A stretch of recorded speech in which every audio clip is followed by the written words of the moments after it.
আসসালামু আলাইকুম, সবাইকে নতুন আরেকটি ভিডিওতে স্বাগতম। আজকে পবিত্র ঈদুল আজহা এর দিন 2026 সাল। আজ বৃহস্পতিবার। আমার বাড়ির পাশে বৃষ্টির কারণে একটা প্রাকৃতিক ঝর্ণা তৈরি হয়েছে।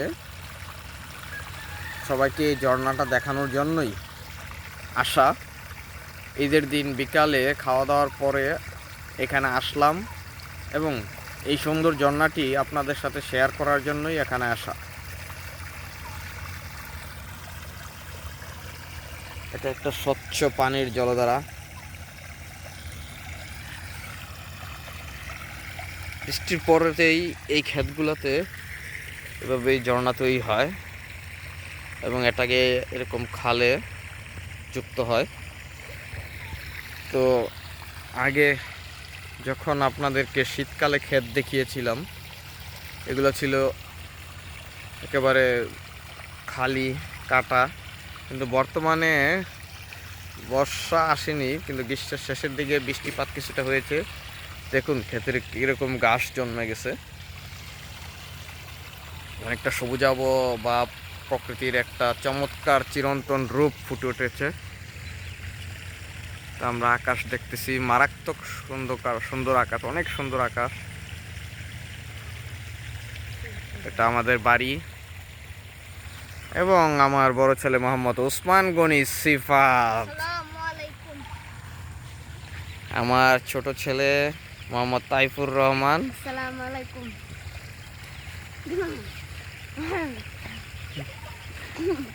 যে ক্যামেরার সামনে আসতে কিছুটা ইতস্ত বোধ করে। যাই হোক,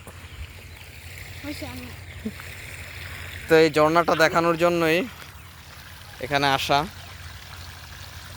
ঈদের দিন বিকালে বোরিং লাগতেছিল, তাই তো ঘুরতে এখানে আসা।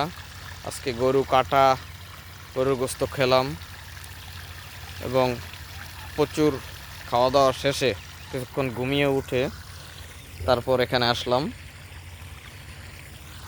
এটা একটা প্রাকৃতিক দৃশ্য বলা চলে, এবং এটা বৃষ্টি না হলে কিংবা বর্ষাকালের প্রারম্ভে কিছুটা দিন দেখা যায়, এছাড়া সারা বছর শুকনোই থাকে।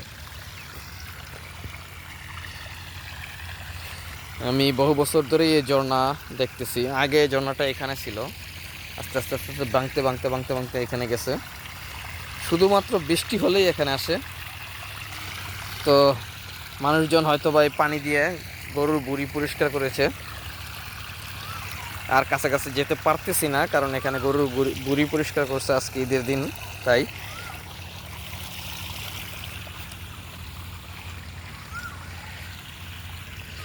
চাইছিলাম পানিটা একটু দৌড়ে আপনাদেরকে দেখাবো।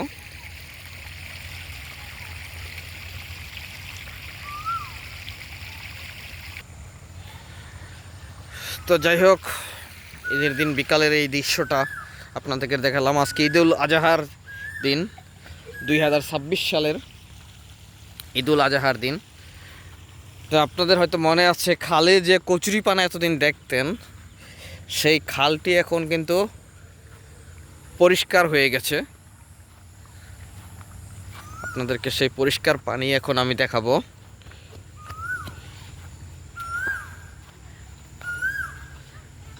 দেখুন একেবারে পরিষ্কার পানি। আগে কচুরি পানার জন্য এই খালের চেহারাই দেখা যেত না, কিন্তু বর্তমানে একেবারে পরিষ্কার টলটল পানি।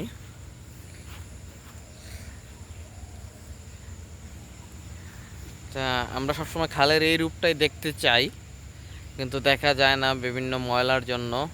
ইন্ডাস্ট্রির ময়লা, বাসাবাড়ির ময়লা, সব অনেক কিছুই খালে পড়ে থাকে, যার কারণে আমরা এই পরিষ্কার রূপটা দেখতে পারি না।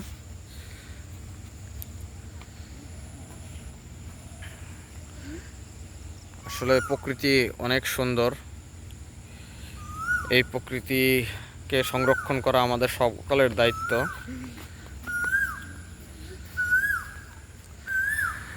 তো ধন্যবাদ সবাইকে। আজকে এতটুকুই রাখতে চাই, অল্প কিছু ভিডিও করলাম। আপনাদেরকে ভালো লাগলে লাইক এবং সাবস্ক্রাইব করে দিবেন। আসসালামু আলাইকুম।